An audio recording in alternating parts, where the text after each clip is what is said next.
remain seated until the minecart has come to a full and complete stop. Then unbuckle your seatbelt, push down and up on your lap bar, and carefully exit to your left.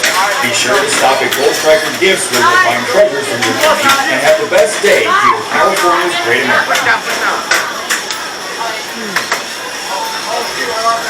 Welcome to Gold Striker Party. If we pick all those articles in the storage bin on the opposite side of the station, and no items including cell phones are not allowed. Oh, very right?